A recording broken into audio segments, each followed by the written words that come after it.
Bueno, pues un placer acudir aquí a la llamada del amigo Alejandro Molins, así que estamos a sus órdenes, a las Bueno, pues y a las de todos ustedes, a lo que crean conveniente.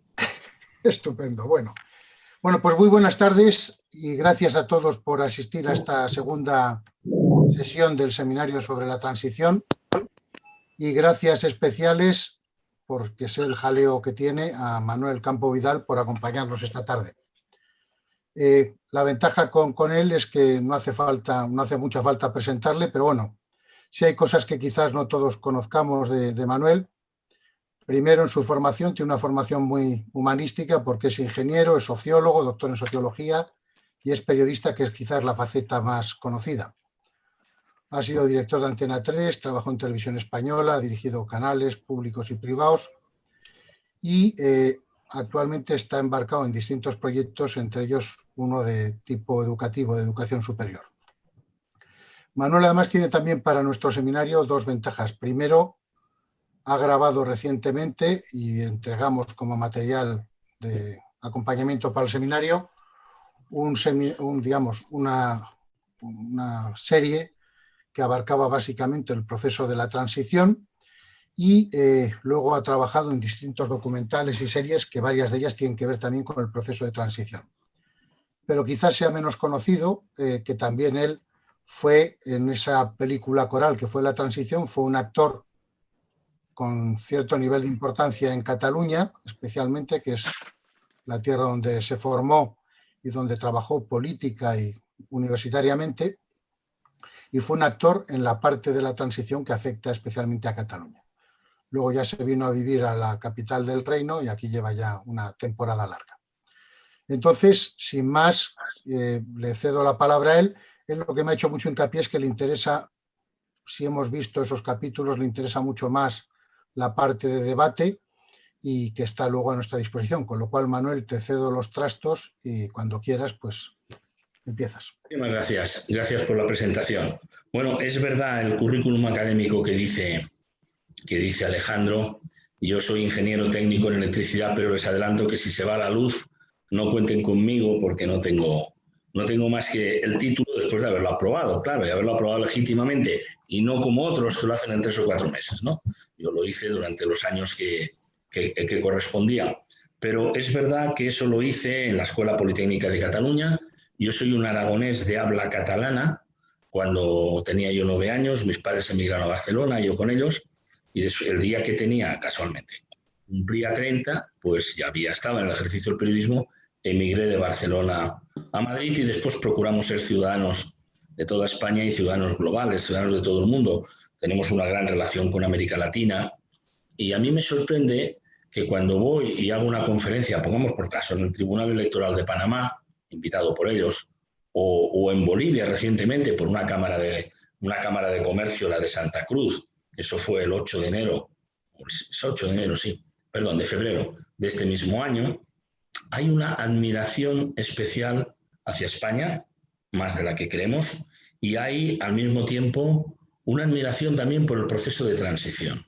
Y sin embargo, nosotros en este país tenemos que soportar toda una serie de declaraciones continuas denigrando la transición, y a mí me parece que eso es bastante penoso. Naturalmente, que yo respeto las opiniones de cualquiera. Si uno cree que la transición hubiera tenido que hacerse de otro modo, pues yo le invito a que rememoremos en qué circunstancias se hizo aquello, porque yo sí estaba. Muchos de los que lo dicen no estaban, y seguramente muchos de los que estabais aquí también estabais, o sea que lo podemos ver. Pero cuando dice uno, a mí no me gusta la Constitución porque yo no la voté, y te lo dice un tío de 30 años, oiga, pues hace 40 años que se votó.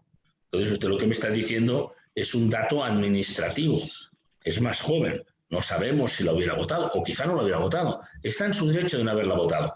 Pero paradójicamente, mientras en el mundo, la primera idea que yo quiero trasladarles, hay un proceso de admiración, con todos sus errores, que también los hubo, de la transición, y lo ponen como ejemplo en universidades de todo el mundo de cómo se consiguió pasar de una dictadura a una democracia sin más muertos, que no fueron pocos, de los que generó el terrorismo de ETA, del Grapo y de la ultraderecha, y del FRA, digamos, aquí hay una especie de intento de borrar el pasado. Fíjense que hay personas que habían dicho, cuando se cumplan 40 años de la transición, empezará a denigrarse el proceso, porque aquí las cosas duran desgraciadamente 40 años. Lo peor es que duró casi 40 años una dictadura, 36 años, ¿no? Claro, ¿cuál es el asunto con relación a la transición? Yo les invito, y ustedes lo saben perfectamente, y quedaré enseguida, como ha adelantado Alejandro, a disposición de los comentarios que crean ustedes, de las discrepancias que sean, y con mucho gusto lo debatimos, ¿no? Claro, es que hay que mirar un poco nuestra historia. Y nosotros tenemos una historia en el siglo XIX, con la invasión de los franceses en 1808, con los sitios de Zaragoza en 1809, en una guerra que duró 6 años, como saben, y si uno coge el siglo XIX, tuvimos una guerra contra la invasión de los franceses, 3 guerras civiles, que fueron las guerras carlistas, que a lo mejor en Madrid tocó poco, pero en mi zona de Aragón, en la zona del Maestrazgo, en muchas zonas de Cataluña, ahí fue, del País Vasco, de Navarra, etcétera, en el Valle del Ebro, fue realmente muy fuerte. Así que tuvimos en el siglo XIX una guerra de invasión de los franceses, 3 guerras carlistas, 3 guerras civiles. Tuvimos una primera república, tuvimos la restauración, tuvimos constituciones varias. Parecía que España solo fabricaba constituciones. Luego nos metemos en el siglo XX con una crisis tremenda. Después de que se emanciparon las colonias, en parte también con la ayuda de la guerra, lo que se llamó la guerra breve de los Estados Unidos apoyando a Cuba, pero es que en el siglo XX nosotros tuvimos una dictadura, la de Primo de Rivera, una dicta blanda, aunque fue más breve, brevísima, del general Berenguer y otros generales, la proclamación de la República, una guerra civil monstruosa de 3 años, 40 años de dictadura. Y cuando finalmente conseguimos asentar las cosas, aunque quizá nos hubiera gustado a algunos, y yo entre ellos, que las cosas hubieran sido un poquito distintas, y vamos por 35 años, empieza todo el mundo a decir, esto cuando llega a 40 años se estropea. Afortunadamente no se ha estropeado del todo, pero hay fuerzas que se están jugando el por qué las cosas no se hacen de otro modo, y entonces pues entramos en un estado de incertidumbre, a veces de ansiedad, que se suma además a las incertidumbres que ya nos trajo la crisis económica de 2008 o la crisis del COVID en este momento. Es una cuestión realmente muy interesante también el comprobar, y quería decirles esto, cómo a pesar de todo fue este país capaz de generar consensos muy importantes, por ejemplo, en torno a los pactos de la Moncloa, en octubre de 1977, cuando el país tenía una inflación del 25% y un paro absolutamente desbocado.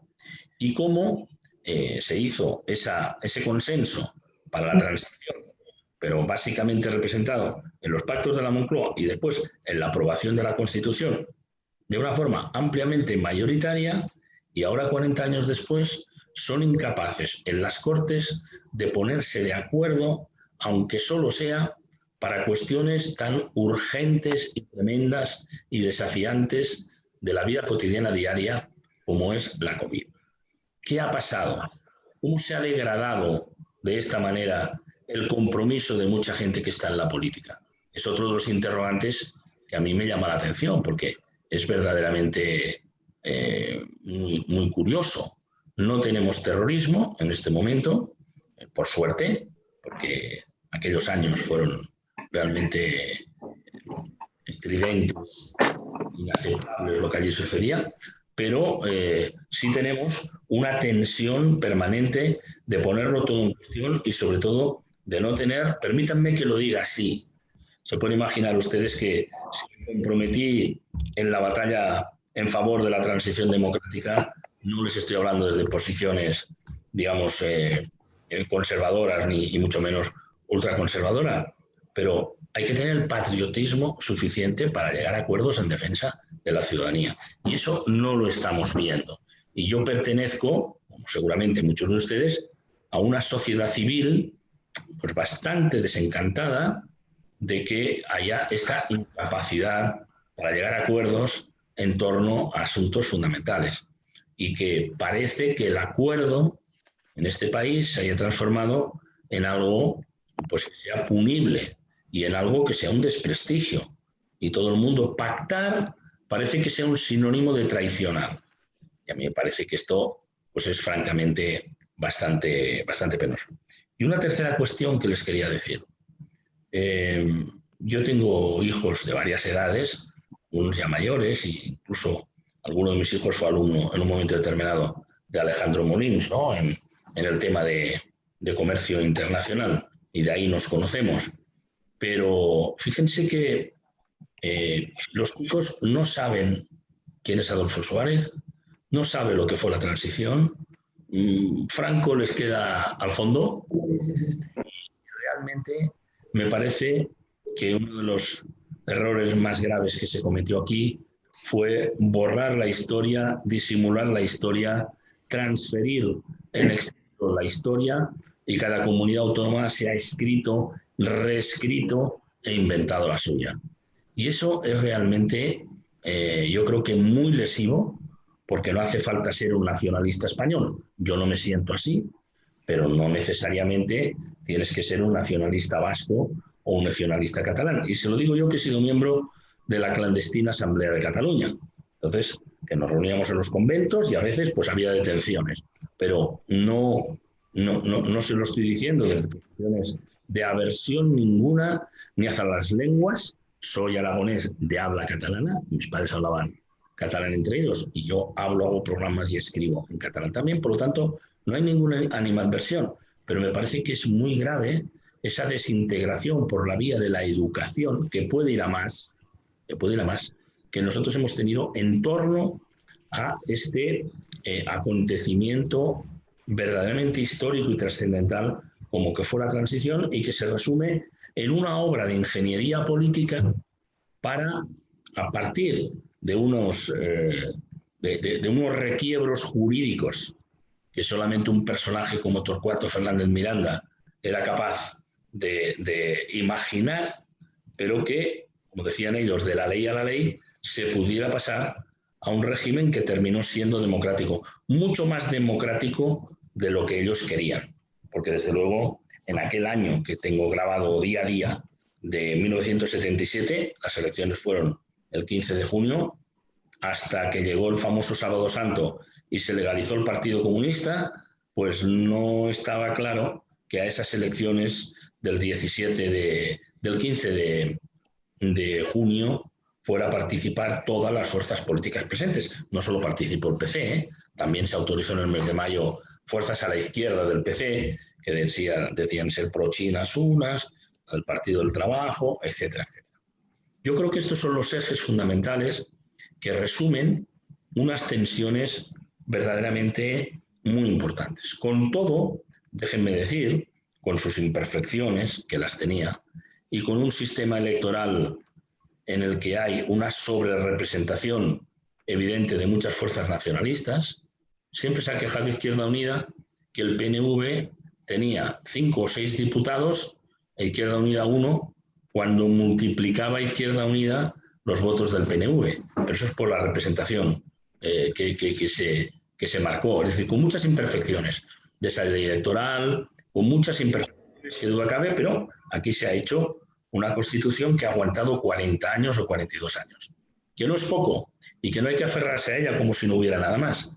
Pero yo creo, por lo menos yo pienso en mis hijos más que en mí, y en mi familia y en mi país, y sepamos bien a dónde vamos, porque si solamente nos abonamos a esto no estaba bien, había que corregirlo, y nos sumamos a la ola de desprestigio desde posiciones de supuesta izquierda y desde posiciones de clara ultraderecha, por lo menos que sepamos a dónde nos quiere llevar, a dónde quiere ir. Alejandro, estoy encantado de continuar en diálogo con las conversaciones con las personas que nos acompañan, a los que agradezco su atención. Invité a que ustedes vieran el primer capítulo y el segundo capítulo de esa serie de Canal Historia.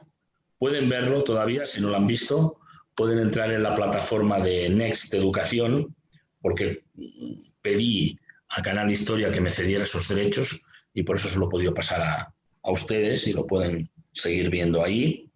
El primer capítulo, como saben, iba desde la muerte de Franco hasta el 15 de junio del 77, primeras elecciones democráticas, y el segundo iba desde esa fecha hasta que se disuelve UCD y gana Felipe González el 28 de febrero de 1982. Después continúa otro capítulo de Felipe González, otro capítulo de Aznar, por los periodos históricos que venían, y así sucesivamente.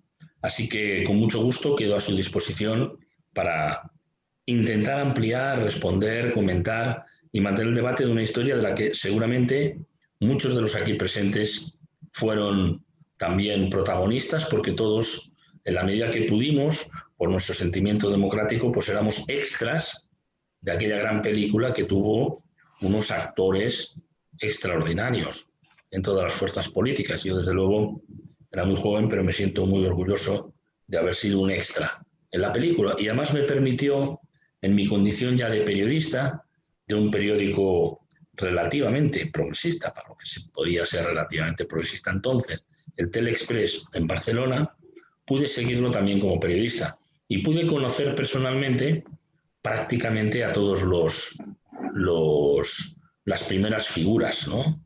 Aparte porque dentro de la Asamblea de Cataluña, y conocí a todos esos personajes, desde Roca Junyent, el doctor Gutiérrez Díaz, desde Trías Fargas, ya fallecido, a los de Esquerra Republicana, Heribert Barrera, etcétera, etcétera.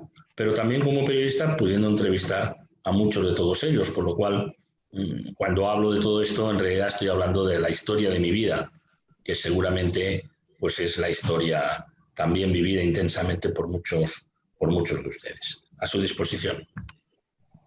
Muchas gracias, Manuel. Has planteado muchos y diferentes temas. Entonces ya conocemos el sistema de participación. Si sois tan amables, pues levantáis la mano y vamos tomando nota para que podáis ir participando. Opiniones, comentarios o preguntas.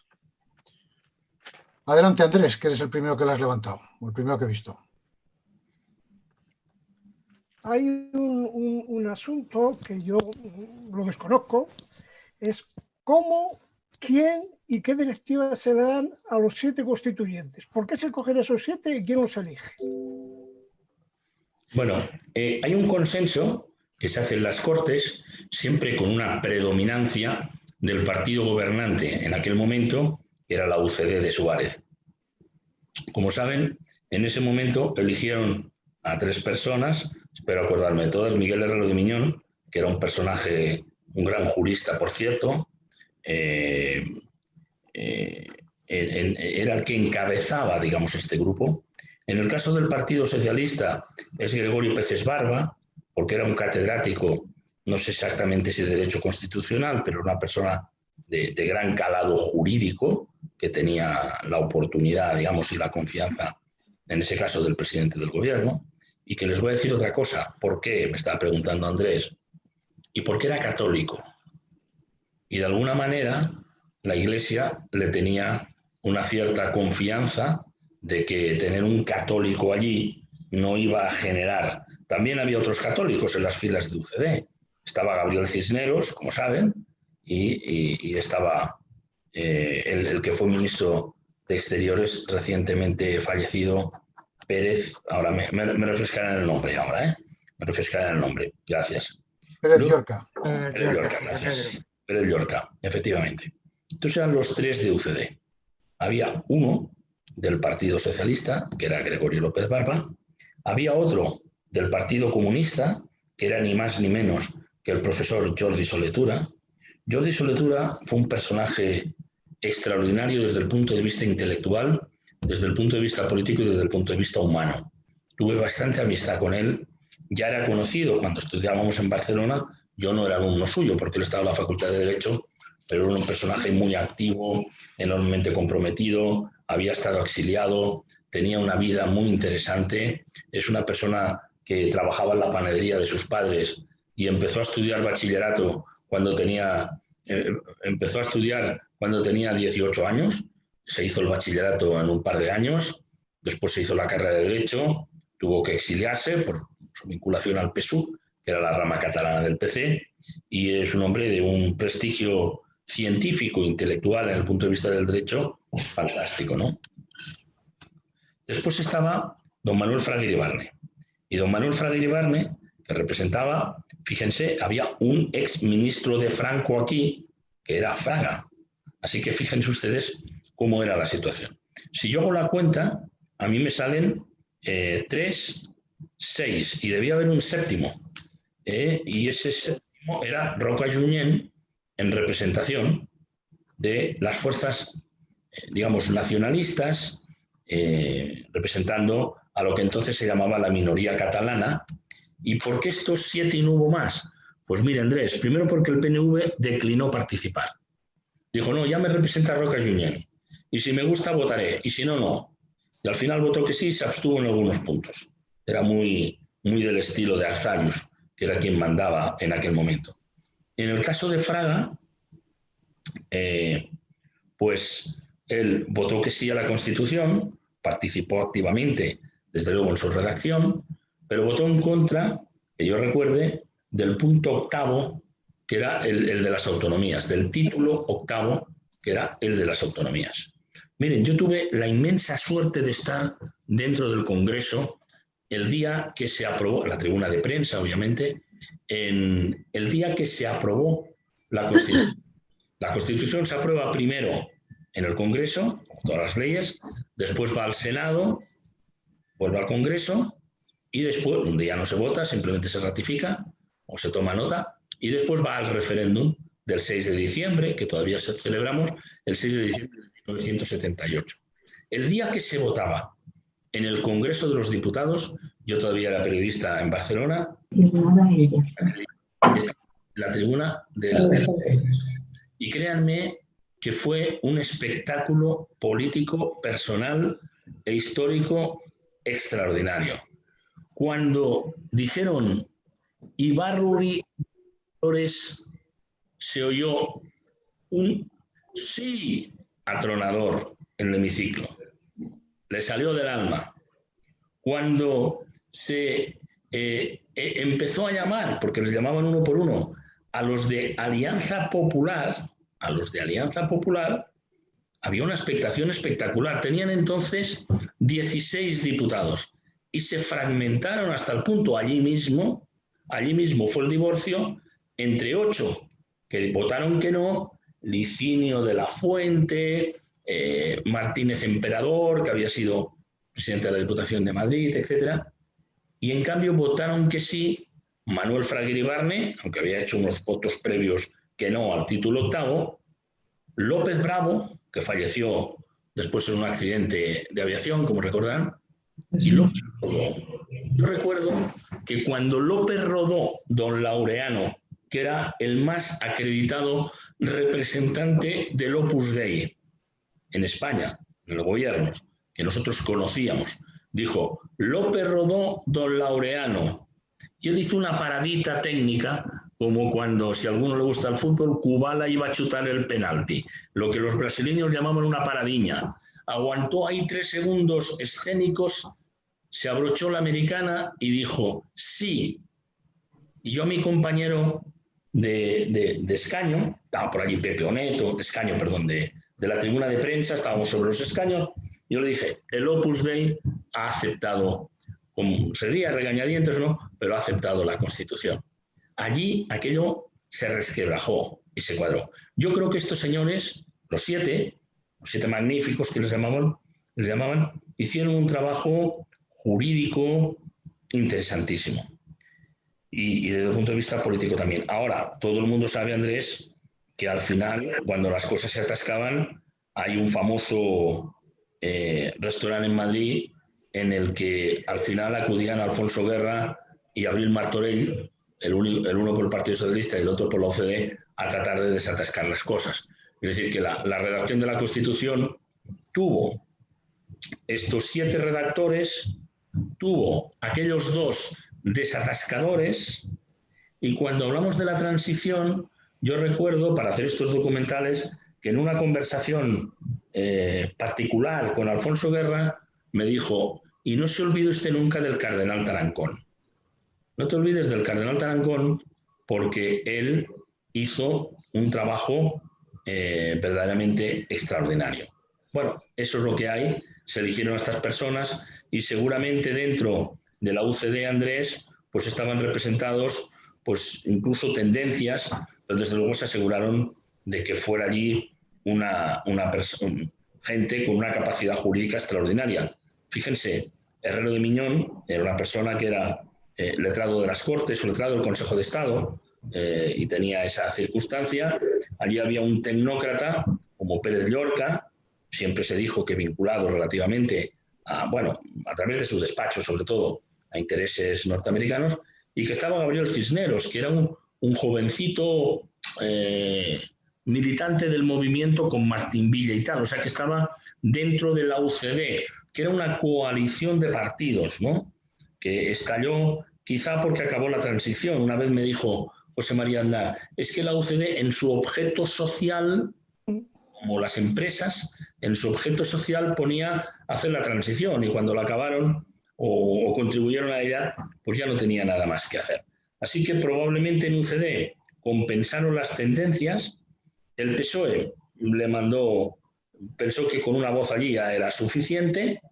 El PC lo mismo, con Soletura. Los nacionalistas, ya le digo, tanto vascos como catalanes representándolos Soletura, y el Partido Popular, que daba a la derecha de aquel hemiciclo, representados por un catedrático de Derecho Constitucional muy solvente también, como era el señor Fraga.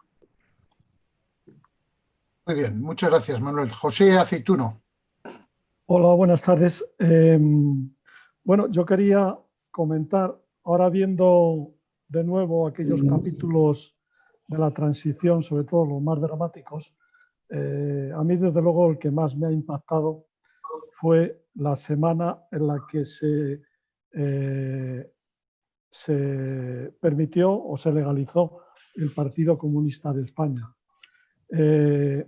Y yo creo que hay que resaltar la enorme generosidad del Partido Comunista de España y la enorme prudencia y el sentido de Estado que tuvieron para sacar adelante la transición. Porque las elecciones no iban a poder celebrarse de forma homologada en Europa si el Partido Comunista no estaba legalizado.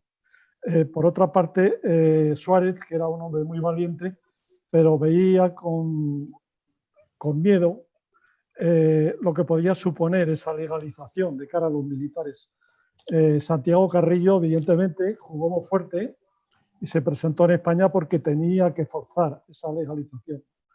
Pero hubo una semana trágica. Cuando ya se legaliza el Partido Comunista, los militares se plantan, el ministro de la Marina militar, claro, nadie le quiere sustituir. Entonces la situación fue el momento más crítico de toda la transición, que estuvo a un tris de acabar con todo el proceso. En esos momentos, el Partido Comunista, que ya había dado un gran sentido de prudencia al presentar esos estatutos en los que no aparecía la palabra marxismo, que el Partido Socialista sí lo ponía en sus estatutos, el Partido Comunista no lo puso. Y en esa reunión del comité del Partido Comunista, Suárez les pide, que están en un momento muy crítico, que acepten por favor la bandera, que acepten la monarquía. Entonces, en una reunión histórica, Santiago Carrillo coloca la bandera amarilla y roja, la bandera del franquismo, claro, en ese momento, en medio de ese comité, y consiguen darle un cierto apoyo a Suárez y salir adelante. La verdad es que Suárez y Carrillo se entendían bastante bien y ellos ya tuvieron una reunión personal en la clandestinidad, pero para mí desde luego ese fue el momento más crítico de toda la transición. Una vez superado ya ese escollo, pues el resto supuso muchos acuerdos de partidos, la elaboración de la Constitución, pero el punto crítico estuvo ahí. Y estuvimos a un tris de perder todo el proceso. También quería preguntarte un poco una cosa también que me ha llamado la atención. Claro, Suárez para presentarse a las elecciones no tenía partido, ¿no? Entonces, ¿cómo se apropió del partido de Areilza y le hizo dimitir a Areilza? Y no solamente dimitir, sino salir del partido, como condición expresa que le ponía Suárez. Y también Areilza hizo una renuncia total a su carrera política para permitir esa transición. Muy interesante. Bueno, toda la primera parte... Perdona, Manuel, por favor, oye, los que tenéis abierto el micrófono lo cerráis, que a veces se oyen ruidos de fondo. Gumersinda, Germán, Huerga, José Luis y Jesús, si sois tan amables, quitáis el micrófono y lo abrís solo cuando vayáis a hablar, ¿vale? Muchas gracias. Perdona, Bueno, Manuel, adelante. Sí, no, yo creo que la descripción que ha hecho José de esa semana tan difícil es muy exacta, veo que la conoce muy bien. Ha hablado de la generosidad del Partido Comunista, ha hablado de la valentía de Adolfo Suárez, y permítame decir, en defensa del PSOE, yo nunca he sido militante del Partido Socialista, ni entonces ni ahora, pero como observador, que era el Partido Socialista el que presionaba para que se legalizara el Partido Comunista. Eso les puede parecer muy extraño, pero era exactamente así. ¿Por qué? Porque Felipe González sabía que si iban a elecciones sin el Partido Comunista seguiría creciendo y la elección tendría muy poco valor. En cambio, si iba a elecciones participando también en igualdad de condiciones el Partido Comunista, la victoria previsible del Partido Socialista, que no la quería en España, y mucho menos los que teníamos alguna relación con el activismo porque nos encontrábamos o formábamos parte del Partido Comunista o del PSUC, en el caso de Cataluña. En mi caso, no tengo inconveniente en decirlo, no creíamos que si del Partido Socialista había 3 personas en el Bajo Llobregat que yo conociera, y solo en Cornellá éramos 1000 del PSUV, que pudieran tener muchísimos más votos que nosotros. Y realmente el Partido Socialista, si no recuerdo mal, en el año 77 tiene algo así como 126, 123 diputados. Fíjense lo que tiene ahora el Partido Socialista, ni más ni menos. Y el Partido Comunista se quedó con 20 diputados. Así que el Partido Socialista, simplemente le añadiría esto, José, también presionaba por esas razones de cálculo que le salieron bien. Unos pueden decir, tenían encuestas entonces, no sé qué, puede ser, pero yo recuerdo que, fíjense lo que les voy a decir, el único personaje que a mí me dijo el Partido Socialista va a ganar fue el que entonces era presidente de las cooperativas de Mondragón. Yo tuve ocasión de conocerlo en aquel tiempo y le dije, bueno, dice, no, va a haber unas elecciones, y digo, bueno, entonces quedará primero la UCD, presumía yo, y luego el Partido Comunista y tal. Y me dijo, mire, Campo, usted se está equivocando. Y me dijo una reflexión muy de empresa industrial, te diría que de electrodomésticos. Y me respondió con esta frase. Y me dijo, mire, el PSOE y Felipe González son como la Philips. Y el PC es como, ¿cómo se llamaba aquella empresa? Amarola, ¿cómo se llamaba? Una secundaria, una marca segunda que tenía en aquel momento, que tenía la misma empresa. Dice, mire, el Partido Socialista es la Philips y tiene la suerte de tener a ese joven ahí con una imagen extraordinaria, que huele a otra generación, que es de otra generación, etcétera, etcétera. ¿Quién tenía esa información? No lo sé, pero lo cierto es que el Partido Socialista en ese caso lo acertó, y yo recuerdo muy bien la noche electoral cuando Felipe González no ha ganado, sale y dice, nosotros somos la alternativa de poder. Y desde ahí, 5 años después, llega a la presidencia. Y la segunda cuestión que ha planteado José, muy interesante, la primera estoy de acuerdo en todo, solamente le he añadido a esto. Y la segunda, tiene razón, Suárez no tenía partido, pero él había dicho que el 15 de junio eran las elecciones, pero la UCD, o lo que parecía la UCD, si no recuerdo mal, se constituye el 3 de mayo, es decir, solamente 5 o 6 semanas antes de ganar. Recuerdo una rueda de prensa con Pío Cabanillas, que era un personaje Diego Cabanillas el padre, ustedes recordarán, que tenía poco que ver su brillantez con perdón. Pero vamos a ver, entonces le dijeron, oiga, ¿van a ir ustedes a elecciones? ¿Qué resultado va a haber, don Pío? Y él dijo, ganaremos, pero aún no sabemos quiénes. Era una forma muy clara de decirle, ya veremos con qué marca. Yo creo que es correcto la referencia que ha hecho José a que se quedaron con uno de los partidos ahí circulando y montaron una amalgama, que era la de Areilza, que era un hombre que probablemente en la historia de España hubiera sido otras cosas si no se hubiera encontrado en su vida frente a un tipo de primer nivel político como era Adolfo Suárez, porque casi en todos los sitios le pasaba a Suárez por delante, porque cuando cesa el rey a Arias Navarro, aunque la fórmula es que presenta dimisión, pero lo cesa el rey, todo el mundo dijo, bueno, o Areilza o Fraga, no sé quién, y al final salió Suárez. Y cuando se tienen que montar las elecciones, también, pues no recuerdo el trance, pero se le queda al partido. Yo creo que hubieran ganado en cualquier caso, porque la gente quería un paso tranquilo y prudente. Y en este sentido, no me quiero alargar mucho, pero les decía que quería hablar sobre lo que ustedes me están sugiriendo. Hay que repasarse el último discurso en televisión de Adolfo Suárez, la víspera de las elecciones.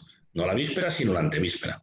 Le tocó el último, o se lo hicieron hacer para que tocara el último, porque era el presidente del gobierno, y ese párrafo, nos hemos reído a veces de eso, ese discurso tiene 7 párrafos que comienzan diciendo puedo prometer y prometo. Yo hablé con Fernando Onega y le pregunté, oye, ¿lo redactaste tú? Y me dijo, mira, él era el jefe de prensa entonces en Moncloa.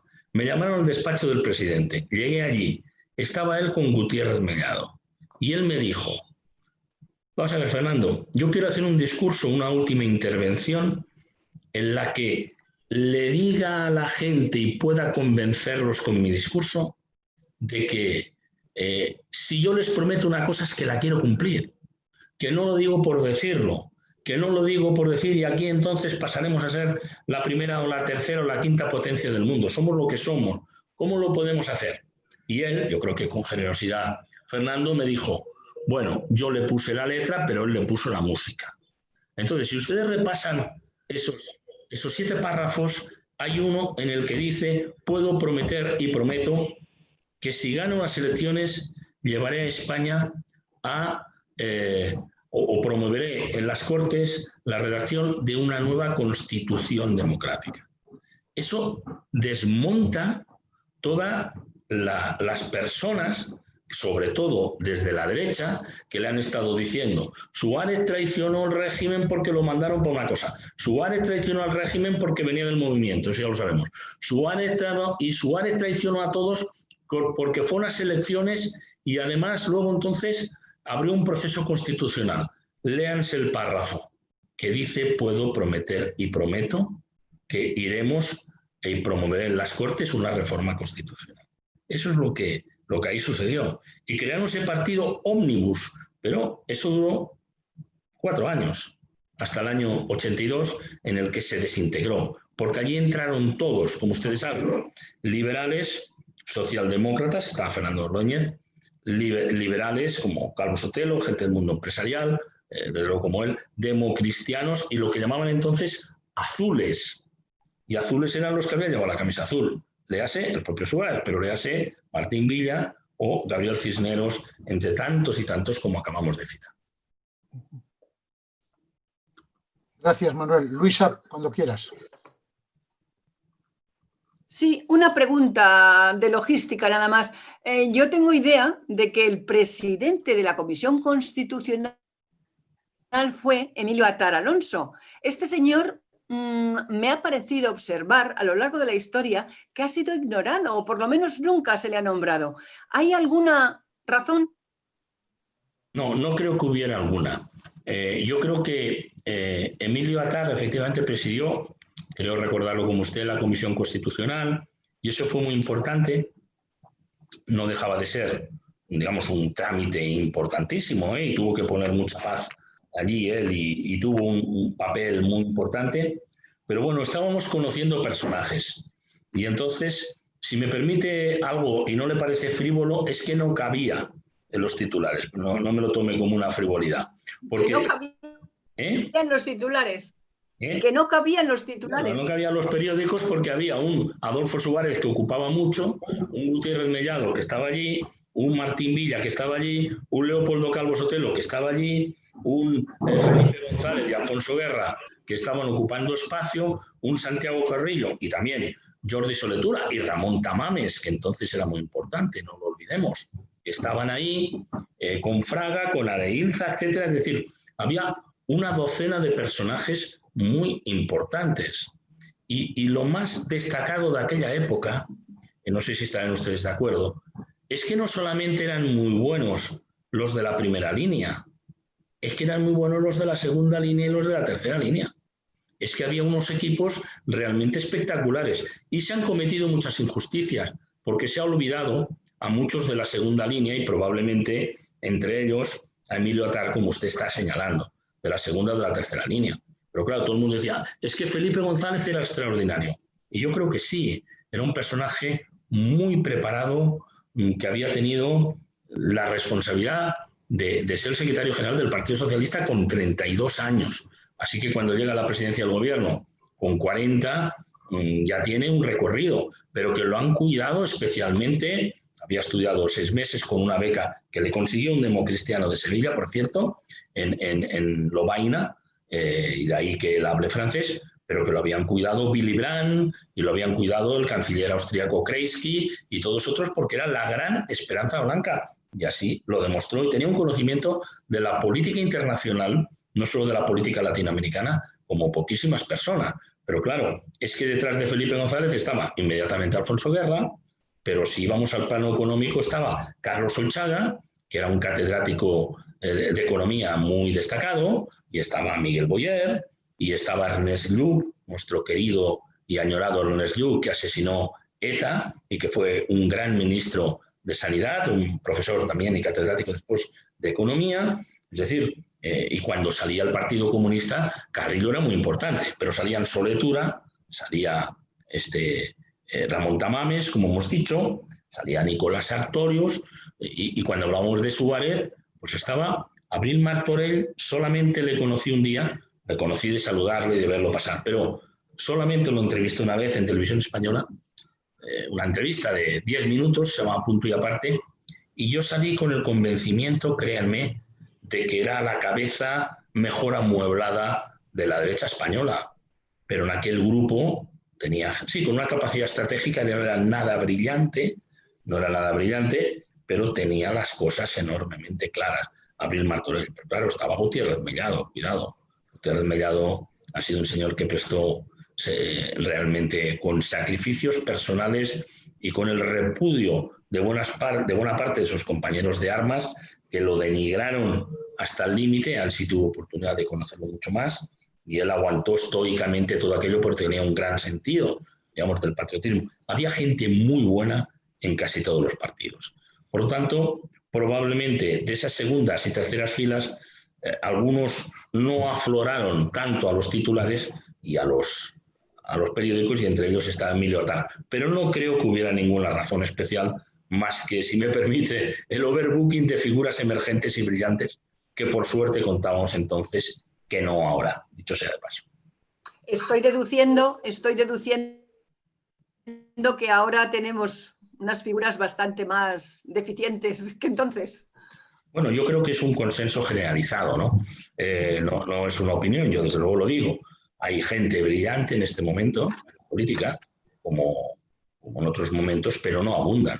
Yo cuando escucho hablar a Josep Borrell, me es igual que sea de política exterior o de política de seguridad en Europa o de política económica, pues siento que buena parte del Congreso de los Diputados, lo digo por uno que existe, que vive y que no estamos aquí solamente en la nostalgia de la transición, y habrá otros más, pero con la preparación que tenían aquellos personajes, bueno, no es la media que nosotros tenemos en este momento, y tengo que decirle a ustedes que en parte también por los excesos que todos hemos cometido de izquierdismo barato y de periodismo barato, en el cual hemos conseguido que el presidente del gobierno cobre menos, el que sea presidente del gobierno, cobre menos que el responsable o el director de una sucursal bancaria que esté en nuestra calle.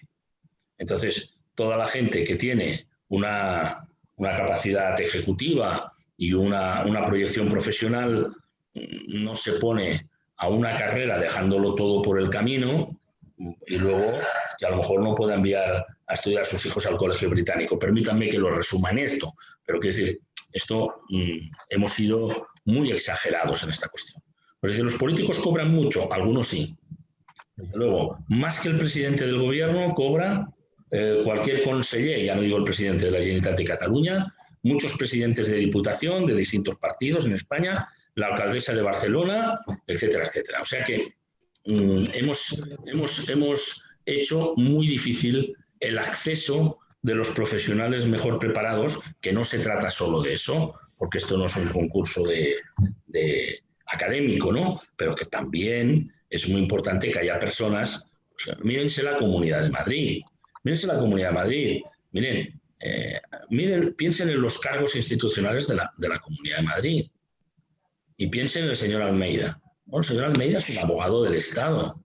Entonces, yo no es que tenga gran admiración por los abogados del Estado, pero son gente que han tenido que estudiar mucho para poder sacar unas oposiciones, para poder estar ahí y tal. Entonces, cuando tiene que tomar... Luego será buen político o mal político, pero cuando tiene que opinar de determinados asuntos, tiene un fundamento y un rigor, y luego a lo mejor no te gusta el señor, ¿no? Pero no hay abogados del Estado normalmente en la política, hay muy pocos empresarios y conocemos todos gente que les llamaron en un momento determinado. Yo conozco una persona que presidía una empresa, una señora, y el presidente Zapatero le invitó a ser ministra y le dijo, oye, pues me parece que sí, es un gran honor. Pero al final de la conversación se le ocurrió preguntar cuánto le iba a cobrar y le dijo, mira, lo siento, pero yo no puedo porque no puedo conducir a mi familia a esta situación y a este retroceso. Cobrar menos ya lo pensaba, pero tampoco no. Y así sucesivamente. Entonces, es cierto, y además yo que soy sociólogo me miro mucho las encuestas del CIS y veo el CIS incluso, el CIS bueno, ¿no? Porque el CIS lleva una temporada mala, ¿no? Ya lo vieron ustedes en los memes, por poner un poquito del sentido del humor, que recibí uno hace poco que decía, según el CIS, Pedro Sánchez tiene un 40% de posibilidades de ser presidente de los Estados Unidos. Bueno, no, otro tipo de cosas que había ahí en el CIS y desde luego el prestigio de los políticos en España, considerado por la ciudadanía, ha hecho unos retrocesos realmente muy inquietantes. En todo el mundo, el descrédito de las instituciones es palpable. Y cuando digo de lo institucional, pienso en los gobiernos, pero pienso en lo judicial, en lo legislativo, en la prensa también, es decir, en el entramado de medios de comunicación, por supuesto en los bancos, por supuesto en el sector empresarial, ¿no? No es exactamente igual en todos los países, pero en ese retroceso, digamos que en España, ciudadanos han llegado a considerar, y no se había visto nunca últimamente, la política o los políticos como uno de los principales problemas de su país. Además del paro y además, obviamente, después de la pandemia y todas estas cosas. Entonces, yo creo que eso está probado y está medido. Muy bien, ¿más preguntas?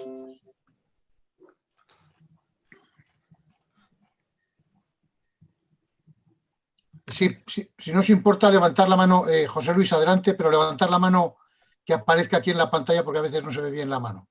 José Luis, adelante. Buenas tardes, Manuel. Hola. Quería preguntarle dónde se encontraba usted cuando el Barcelona de Johan Cruyff le propinó un 0,5 al Real Madrid. Bueno. Y si disfrutó o sufrió. Esa es la primera pregunta.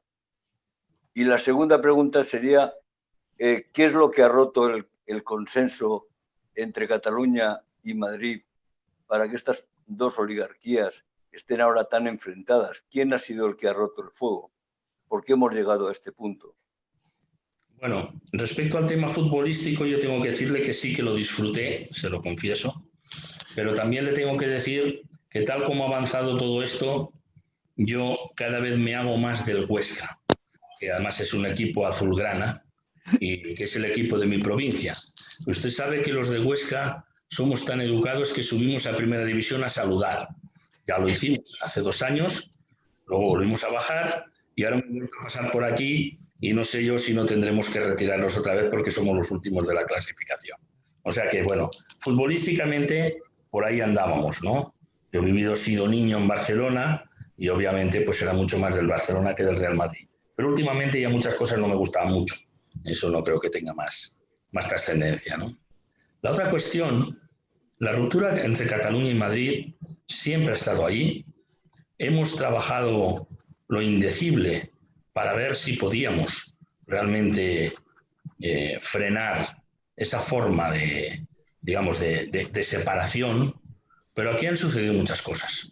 De fondo, no hay que minimizar en absoluto que los catalanes siempre se han considerado un pueblo distinto, con una lengua propia, con unas instituciones. Si estamos diciendo que Obama, perdón, en este caso Biden, es el presidente número 46 de los Estados Unidos de América, me parece que Torra era el 116, ¿no? Es verdad que en los últimos años los catalanes aceleraron mucho, pero bueno, quiere decir que venía de bastantes siglos atrás esa institución que en periodos históricos iba desapareciendo.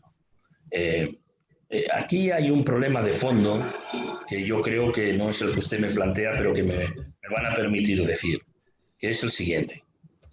Se diseña con la Constitución, y puede ser un error, un sistema que da prioridad a 2 partidos. Vamos a un bipartidismo imperfecto.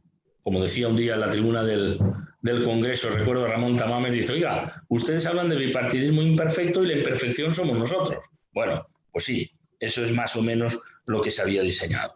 Pero en la medida en que no se pueden obtener mayorías suficientes para gobernar, los 176 diputados de la investidura, de los presupuestos, etcétera, etcétera, empiezan las concesiones a los nacionalistas. Y entonces Felipe González cedió en algunas cosas, quizás el que cedió menos porque de los 4 años, de las 4 legislaturas que tuvo, 2, prácticamente 3, las tuvo con mayoría absoluta. Por lo tanto, si cedía algo porque quería, no porque estuviera apurado. Pero Aznar, no nos olvidemos que cede en muchas cosas y es el que retira la Guardia Civil de las carreteras de Cataluña y se la cede a los Mossos de Escuadra y así sucesivamente. Zapatero continúa en esa dirección y Pedro Sánchez, pues ya lo estamos viendo estos días, que yo no sé si han medido bien el tema este del castellano. Han medido bien la indignación popular, pero en fin, es otra conversación que estamos hablando de historia, no estamos hablando de lo que pueda venir, ¿no? Claro, aquí hay un personaje que yo creo que es excepcional, y ese sí lo conocí mucho y he hecho un libro y un documental sobre él, que es Adolfo Suárez, ¿no? Y Adolfo Suárez, cuando ya sabe que no va a volver a ser presidente del gobierno, dice, bueno, yo tengo que construir una fuerza política a modo de Partido Liberal, aunque él tenía más de socialdemócrata que de liberal, esa es la verdad, que pueda ser el comodín que combine con la derecha o que combine con la izquierda para que haya mayorías y para que España no tenga que depender siempre de los nacionalistas con tantas cesiones, porque estamos pensando en los Mossos de Escuadra, las carreteras, estamos pensando en dinero, estamos pensando en la sanidad, pero sobre todo estamos pensando en la educación. Y no dice la Constitución en ningún momento que tenía que cederse a las comunidades autónomas, que yo sepa al menos la Constitución.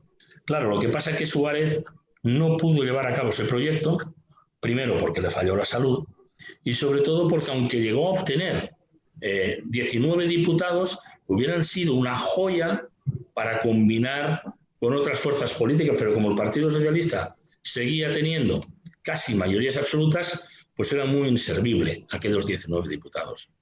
Se entregan primero el PSOE y después el PP y de nuevo el PSOE a los nacionalistas y aparece algo en el horizonte que mucha gente dice, este puede jugar el papel que quería jugar Adolfo Suárez y no pudo jugar, que se llamaba Albert Rivera con Ciudadanos.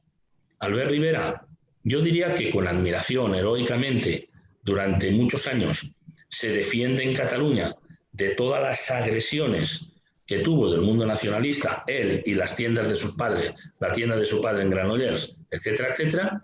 Pero, señores, ustedes lo conocen bien, cuando llega el momento en el que puede decidir con 57 diputados y ser el vicepresidente del gobierno y hacer un gobierno de coalición, lo tira todo por el suelo, fuerza unas terceras elecciones, se queda, arruina su partido hasta 10 diputados y ahora, como deporte, se dedica a ponerle palos en las ruedas de la señora Inés Arrimadas, que es la que heredó su partido en decadencia.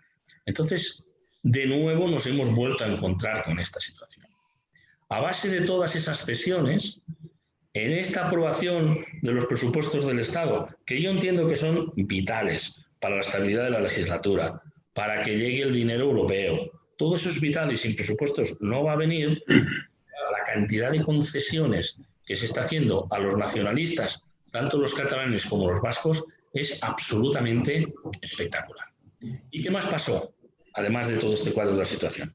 Que en el año 2012, después de una época de muy mal gobierno en la Generalitat de Cataluña con Artur Mas, él planteó una especie de referéndum, o sea, de unas elecciones plebiscitarias que le salieron mal, y en aquel momento él empezó a hacer mucho más de lo que había hecho, que era alentar el secesionismo, y nos ha conducido a unas situaciones como la situación en la que estamos ahora. Y ahora la situación es muy difícil, porque no haya tanto ruido, ni tantas portadas, ni nada por el estilo. No crean ustedes que las cosas están resueltas.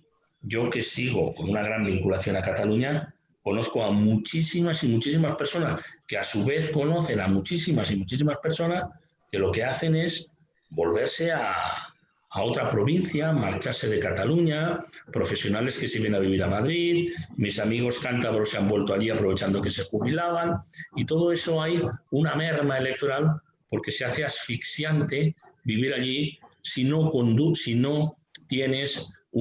compartes esa situación. Se lo digo yo, que hablo catalán y que era miembro de la Asamblea de Cataluña, no de la Asamblea Nacional de Cataluña, cuidado, esto que hay ahora, sino la reunión de partidos y fuerzas sociales, y yo allí representaba a una asamblea comarcal del Bajo Llobregat, que es donde yo vivía, y tenía una representación territorial y formaba parte de esto. O sea que no, pero no soy sospechoso, digamos, de ningún antinacionalismo.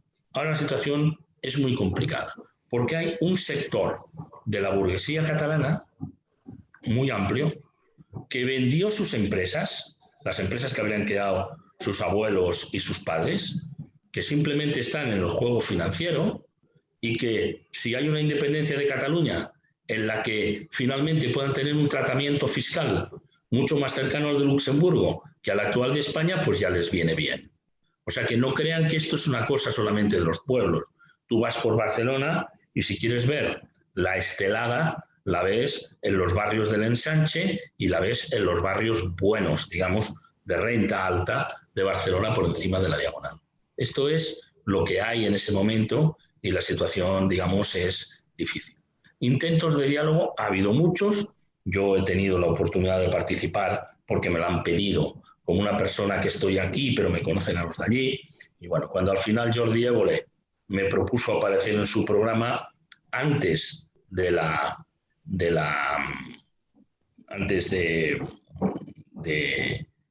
después, digamos, perdón, después del 1 de octubre y todo eso, yo intervine, me lo había propuesto otras veces, sobre otros temas no había ido, yo intervine y dije pues que es verdad que a instancias de Santi Vila, considerado el traidor del gobierno Mas y después del gobierno Puigdemont, yo había reunido en mi casa donde vivo en Madrid pues a Antonio Hernando del Partido Socialista con Santi Vila, a Alfredo Pérez Rubalcaba con Santi Vila, porque me habían pedido, oye, tenemos que hablar, tenemos que establecer unos lazos. Había, yo creo, bastantes personas, incluido el cardenal, ¿no? Como se ha dicho, intentando mandar mensajes de un lugar a otro. Bueno, yo he participado en eso y no me escondo y en ningún momento me he escondido y lo dije públicamente, lo dijo también Santi Vila, de que esas reuniones eran en mi casa y así sucesivamente. Me llamaron de RACU para preguntármelo, yo estuve allí y dije, bueno, si usted me lo pregunta, como ellos lo han hecho público, lo publicó Santi Vila en un libro. Yo, si no, no lo hubiera dicho porque me hubiera mantenido en la discreción, porque por si acaso otro día es necesario, ¿no? Ese es el tema. Pero miren, les voy a contar una cosa que he contado poco, que también declaré en ese programa, que también lo grabé con Jordi Évole y que luego no lo sacó. Y bueno, yo no le critico que no lo sacara. A veces haces un programa, tienes mucho material y a lo mejor él no lo consideraba, no le cabía. Igual que he dicho que no cabía los titulares. Bueno, tienes que hacer un programa de 2 horas o de 1 hora y media o lo que sea y no le cabía. Pero yo a él le conté lo siguiente y se lo cuento a ustedes. Para hacer esta serie documental para el canal Historia, yo he entrevistado a unas 60 personas, 65. Tengo un gran agradecimiento porque vinieron todos. Felipe, Aznar, Rajoy, Zapatero, por ir a los presidentes del gobierno, Rubalcaba, Solchaga, buena parte de los vivos de todos los que hemos dicho aquí, ¿no? Entonces de Cataluña me planteé, ¿a quién entrevisto? Y yo dije, bueno, voy a entrevistar a Oriol Junqueras, voy a entrevistar a Inés Arrimadas, que entonces estaba allí, voy a entrevistar también a Duran Lleida, un poco como heredero, digamos, de todo aquello, de lo que fue la Convergencia y Unión, aunque después todo eso se ha difuminado. Entonces, me aceptó la reunión y la entrevista todas estas personas y yo fui a entrevistar a Oriol Junqueras a su despacho que tenía como conseller de Economía, era vicepresidente de la Generalitat y conseller de Economía en el Passeig de Gracia, en la Rambla Cataluña, justo donde se produjeron aquellos acontecimientos después que han sido motivo de tanto problema cuando se acercó a la Guardia Civil como policía judicial durante toda la noche allí y donde vino el encarcelamiento después de Cuixart, por ejemplo, y de Jordi Sánchez, ¿no? Cuando terminó, yo lo conocía de antes, habíamos coincidido en algunos programas de televisión, yo le dije, oye, Oriol, permíteme una cosa, ya hemos hecho la entrevista, pero dame 5 minutos solo más, salimos aquí a la plaza, al paseo central, digamos, ¿no? La calzada central, que es peatonal, de Rambla Cataluña, ponemos las cámaras abajo y tú y yo paseamos arriba y abajo y nos toman lo que llamamos en televisión un plano de recurso. Y amablemente me dijo, de acuerdo. En esa conversación extraordinaria, no grabada porque no teníamos los micrófonos, pero os doy mi palabra de honor que fue exactamente así, subíamos con las cámaras detrás, que era la conversación buena. Y cuando volvíamos con las cámaras por delante, pues hablábamos de nuestros hijos, porque no queríamos que después en un lector de los labios se viera lo que me estaba diciendo. Bueno, cuando subíamos, las varias veces que hicimos el recorrido, yo le dije, óyeme, Oriol, escolta, Oriol, ¿dónde vais? ¿Qué vais a hacer? ¿Qué plan hay? ¿Cómo va a seguir todo esto? Eso era el día 8 de mayo de 2017. Lo tengo bien grabado. 8 de mayo de 2017. Después vendría todos los acontecimientos del mes de septiembre, del 1 de octubre y después la fuga de Puigdemont. El 8 de mayo me dijo Oriol Junqueras, mira Manuel, no lo sabemos exactamente. Y hombre, ¿cómo que no lo sabéis? Tendréis un plan, tendréis una hoja de ruta, tendréis lo que sea. Dice, hombre, no sabemos exactamente porque tal como se han producido las cosas y como están avanzando, pues nosotros no sabemos cuánto tiempo vamos a estar en prisión. Yo quedé helado cuando me dijo esto. Digo, hombre, Oriol, no exageréis. No exagero, me dijo, no exagero. Nosotros, tal y como están las cosas, para romper esta situación tenemos que hacer algo fuerte.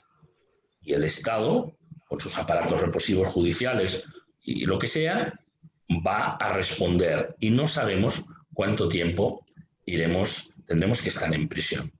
Yo quedé tan impactado que aquella misma tarde que entrevistaba a Olga Biza, porque narró los Juegos Olímpicos y precisamente la entrevisté en el Estadio Olímpico de Barcelona, le dije, oye, mira, me ha dicho esto, tú lo conoces, tú eres la primera que lo llevaste a un programa de radio en Radio Nacional de España. Ella quedó muy impactada. Recuerdo que se lo dije porque lo encontré en la entrevista del cabo de un par de días al propio Durán Lleida, y yo me he hecho esa reflexión. Ellos sabían que iban a ese choque y algunos se estaban preparando mentalmente. Fíjense, si a mí me lo dijo el 8 de mayo, vaya usted a saber desde cuándo lo tenía muy claro. Yo el 8 de mayo lo digo porque es el día que hablé yo. No creo que lo decidiera la noche anterior. Bueno, esta era la trayectoria que ellos habían planteado y estos iban a ese choque. Todo lo que pasa hoy en Cataluña no se puede explicar sin un poder corrupto que tomó la presidencia de la Generalitat, y lo estamos viendo ahora, por un poder que había hecho muy mala gestión y que hizo una fuga adelante y puso banderas donde tenía que haber hospitales y donde tenía que haber inversiones, y en ese sentido Mas tiene una gran responsabilidad, y sin una burguesía, un sector empresarial y un sector sobre todo rentista que apoya ese proceso. El proceso es un poco complicado y ya veremos cómo sale adelante, porque es muy difícil construir la independencia sobre la base de mentiras, sobre la base de que Europa nos espera. Ha quedado claro que Europa no les espera, sobre la base de que hay algunos países de Europa que estarían encantados de que Cataluña fuera independiente. Pues si tomamos la Europa de la Unión Europea no es cierto, y si tomamos la Europa física sí, porque Rusia le interesa cualquier forma de debilitar cualquier país de la Unión Europea, y están encantados y apoyaron el Brexit y también en lo que pudieron el intento de independencia de Cataluña. La situación es verdaderamente, para mí, muy preocupante, para mí es muy compleja. No se cortan las concesiones y los intentos de diálogo desde el Estado, porque se necesitan para los presupuestos, porque se necesitan para la investidura, porque se necesite para lo que sea, y esa es una situación que les dejamos a nuestros hijos un asunto muy mal resuelto. En la contraportada de hace 2 días de La Vanguardia pueden leer la entrevista al corresponsal del New York Times en España, Rafael Minder, y le preguntan ¿qué le ha sorprendido más de España?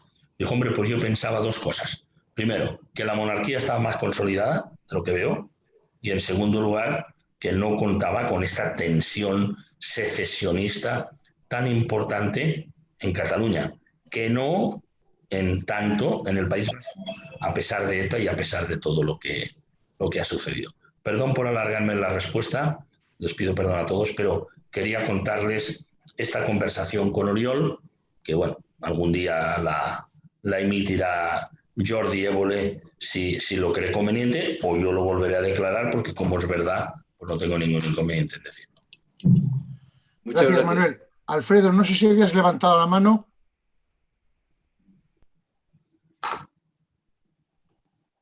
¿No? Sí, ahora.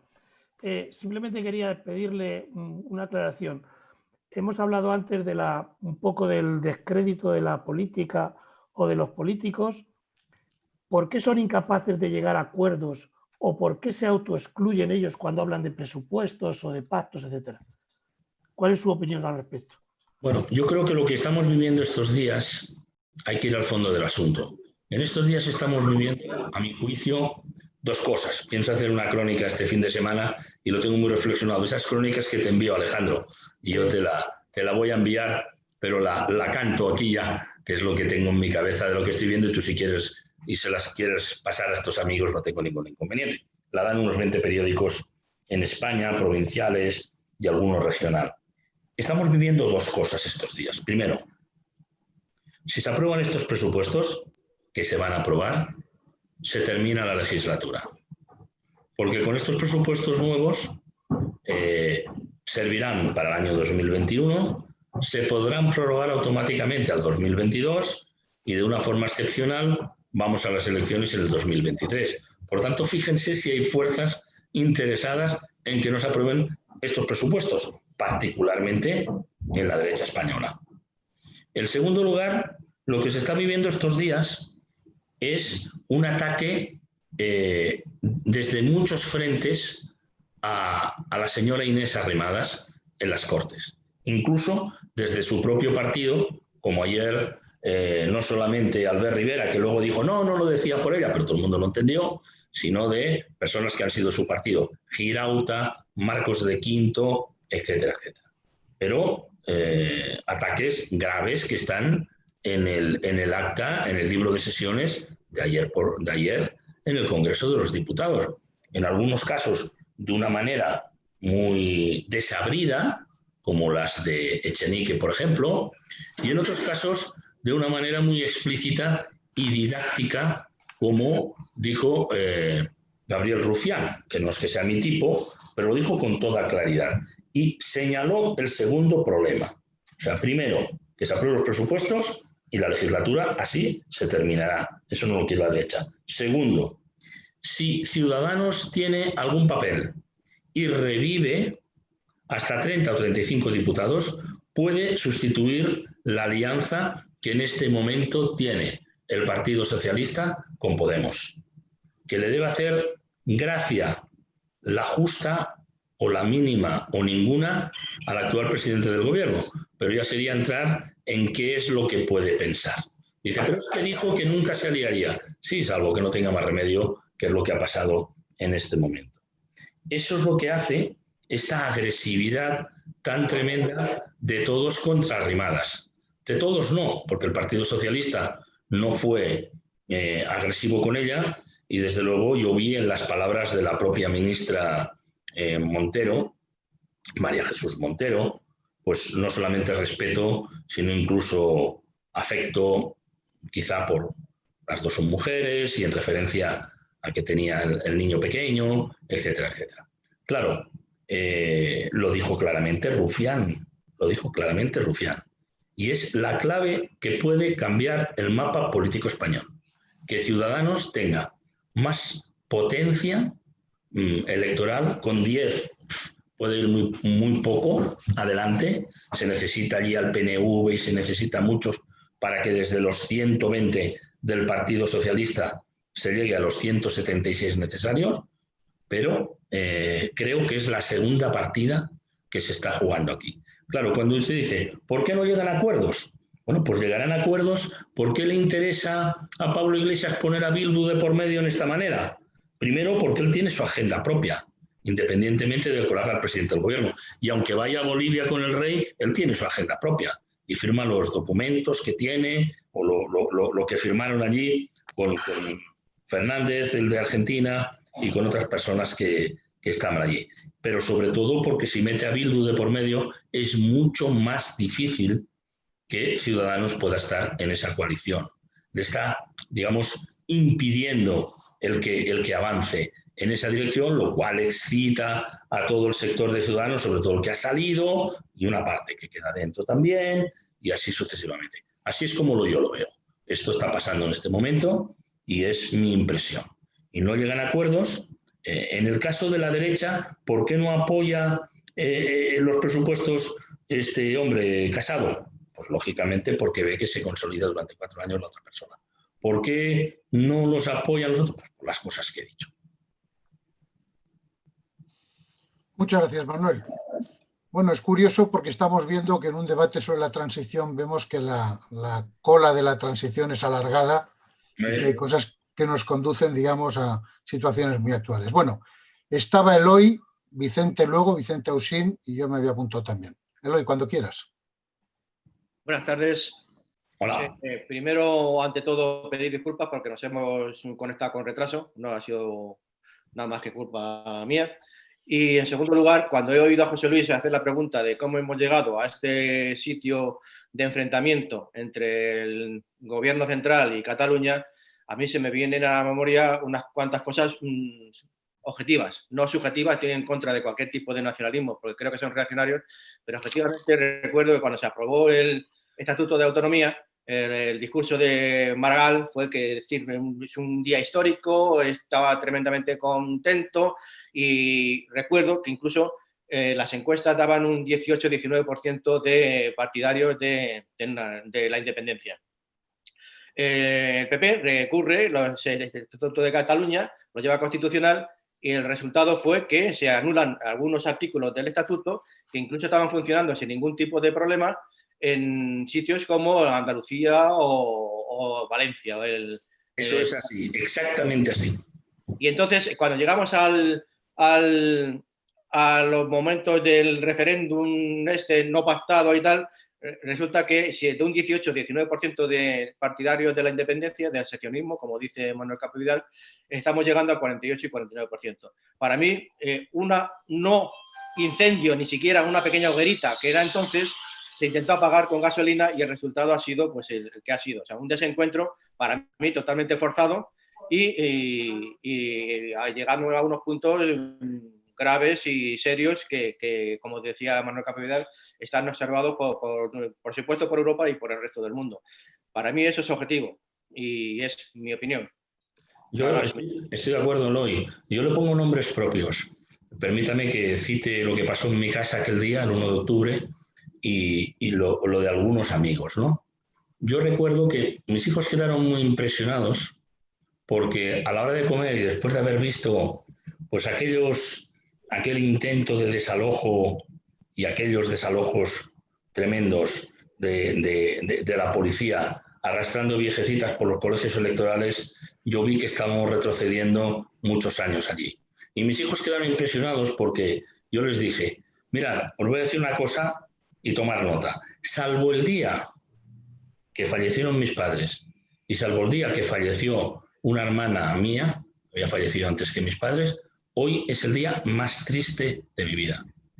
Porque todos los esfuerzos que hemos estado haciendo, y ellos eran testigos, porque mis hijos han visto entrar a Santi Vila y sabían quién era y a Rubalcaba en casa, y a todos los que han pasado por allí, que no se trata de dar la lista, y saben de nuestro compromiso, tanto del mío como de mi esposa. Mi mujer es María Rey, ¿no?, de televisión. Por lo tanto, el día más duro, más difícil, más triste, no más duro, pero más triste de mi vida, quitando esos mandos. Bueno, pues ese día nos llamó una amiga que se llama Núria, de Barcelona, que es catalana de toda la vida, pero que no había ido a la manifestación, al referéndum, porque no participaba de eso. Y nos dijo, mira, he visto en la televisión lo que pasaba y yo he cogido a mi hija y nos hemos ido a votar. Bueno, pues eso es lo que acaba de describir, le pongo nombre propio a ese sentimiento de tristeza y al mismo tiempo de decisión de vamos a ello, porque esto no se puede aguantar. Es decir, el que tomó la decisión, que como saben ustedes, nadie lo ha reconocido, pero la Guardia Civil y la Policía Nacional no actúa si nadie le da la orden. Pero Zoido dijo que no se acordaba o que no sabía nada, Rajoy dijo que no se acordaba, Soraya dijo que no se acordaba y Gómez y Pérez de los Cobos se llama, ¿no? El coronel cesado recientemente por Marlaska, pues dijo cosas parecidas. Pero desde luego, en el arco voltaico, como volvemos a la física, que se produce esa tensión tan tremenda entre Cataluña y el gobierno de España, pues, ¿qué quieren que les diga? Ahí es donde está la explicación de buena parte de esa cosa, que es muy difícil de reconducir. Porque cuando tú te encuentras a gente muy formada que dice, eso me lo contó José Manuel Lara, un empresario amigo suyo que le decía, oye, yo quiero la independencia de Cataluña. Y le dijo, hombre, pero si eso no es posible, y además a ti, dice, sí, pero me hace mucha ilusión. Y ya está. Cuando vamos a los sentimientos, cuando vamos a lo emocional y tratamos de enfrentar a ello un discurso solamente racional, entonces no lo entenderemos. Entonces, eso es muy difícil de resolver y, desde luego, es probablemente, junto con la desigualdad, no hemos hablado de eso, y a continuación de la desigualdad, el principal problema que tiene este país. Gracias, Manuel. Vicente Ausín. Hola, buenas tardes. Muchas gracias, Manuel, por la excelente tarde que nos estás ofreciendo con revelaciones desconocidas y que son una auténtica primicia. No voy a insistir en el tema de Cataluña, que ya veo que está en las preocupaciones de casi todos los que estamos aquí, y con razón. Voy a volver a los años iniciales de la transición. No sé si la pregunta que voy a hacer ya se ha hecho anteriormente, porque por desgracia se me ha cortado la conexión de internet y he estado un cuarto de hora fuera de este debate. Espero que no la haya preguntado a nadie. Lo que quería preguntar es sobre el papel que jugó Estados Unidos durante la transición, que es un elemento quizá poco trabajado, poco explicado por los que han historiado toda esa época. Yo recuerdo que cuando 2 años antes se produjo el accidente de Carrero Blanco por parte de ETA, ya hubo algunos que apuntaban a que, además de ETA, detrás de todo ese accidente estaba también la mano de los servicios secretos estadounidenses. Entonces, me gustaría que en la medida del conocimiento que tengas de esos hechos nos ilustrases un poco sobre el papel que jugó Estados Unidos en la transición. Bueno, hay cosas que se saben, yo sé algunas, y hay otras que no sabemos y no las podemos probar. Poco antes de efectivamente se produjera el atentado contra Carrero Blanco, y en el momento hay una especie de autorización, poco después, quiero decir, un poco antes, de Estados Unidos de vayan ustedes a una cierta transición, porque la sociedad lo pedía.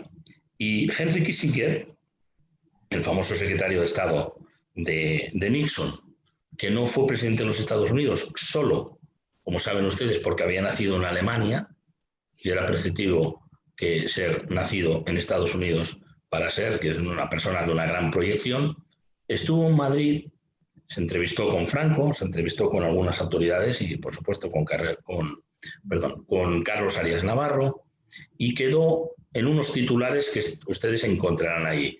Él les decía, go slowly, vayan lentos, pero estaba diciendo, adelante.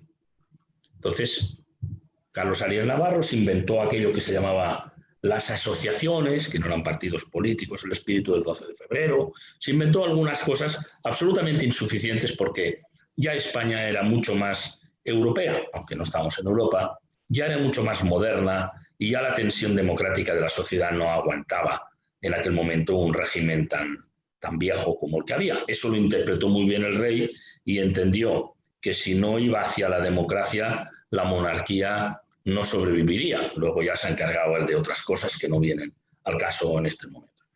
Es la primera constancia que yo tengo aquí. ¿Cómo intervienen los Estados Unidos? Yo tengo algunos testimonios también de personas que he entrevistado, unos se han publicado y otros no se han publicado, y tengo alguna de una persona que me dijo, a mí alguien de la embajada americana me invitó a formar un partido moderado, pero si podía ser, para ir a la transición. Y todos recordamos a un personaje que luego desapareció, yo lo entrevisté en su momento y nunca más lo he encontrado, y juro que lo busco por todos los sitios, que se llamaba Antonio García López, que tenía su despacho en la calle del Segre, número 14, que era el secretario general de un partido socialdemócrata, se llamaba así, un partido socialista, socialdemócrata, no sé qué, que tenía de presidente a un catedrático que se llamaba Prados Arrarte y que él mismo se jactaba de su relación con la embajada norteamericana. Y también desapareció porque el empuje que traía el PSOE, la Philips, como diría el presidente de la Corporación Mondragón, arrolló a todos estos intentos. Pero prueba que los Estados Unidos trataron de intervenir en la creación de algunos partidos políticos para poderlos también tener presentes, etcétera, etcétera. También eso interviene. Yo hice un libro que se titula Información y servicios secretos en el atentado a Carrero Blanco.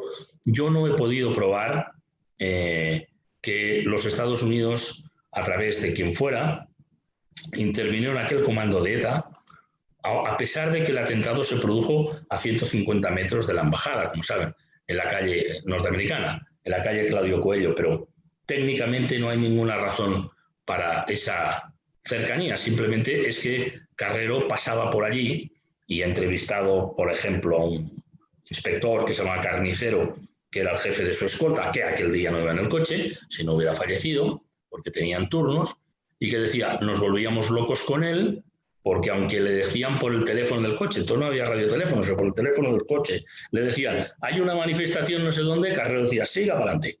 Y cada día, a la misma hora, estaba en la misa de los jesuitas, hacía el mismo recorrido, etcétera, etcétera.